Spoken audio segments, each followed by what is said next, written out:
ჟინვალის წყალსაცავი ბევრი ტურისტისთვის მხოლოდ ულამაზესი ხედია, თუმცა მის სიღრმეებში ნამდვილი ქართული ატლანტიდა იმალება. 1975 წელს, როდესაც ჟინვალხესის მშენებლობა დაიწყო, წყალმა დაფარა უძველესი ისტორიული ქალაქი ჟინვალი, რომელიც მე-12 საუკუნეში საქართველოს ერთ-ერთი უმნიშვნელოვანესი სავაჭრო და ეკონომიკური ცენტრი იყო.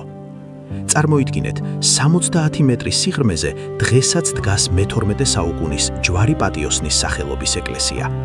წელიწადში მხოლოდ 4 თვის განმავლობაში, როდესაც წყლის დონე იკლებს, ტაძარი ზედაპირზე ამოდის და მნახველებს ახსენებს იმ დიდ ტრაგედიას, რაც ამ ადგილს უკავშირდება.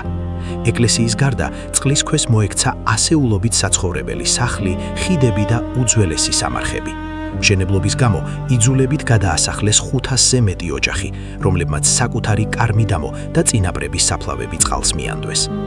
ლეგენდები ამბობენ, რომ წყლის ქვეშ დარჩენილ ტაძარში დღესაც ისმის ზარების ხმა, ხოლო მღვინთავები ყვებიან, რომ სიღრმეში ჩასვლისას ხედავენ ხელუხლებელ ქუჩებსა და შენობებს, რომლებიც თითქოს დროს ელოდებიან. ჟინვალის წყალსაცავი არის ძეგლი, სადაც თანამედროვე ენერგეტიკამ და უძველესმა ისტორიამ ერთმანეთს გზა გადაუჭრა. ეს ადგილი გვახსენებს, რომ პროგრესს ხშირად ძალიან მძიმე ფასი აქვს.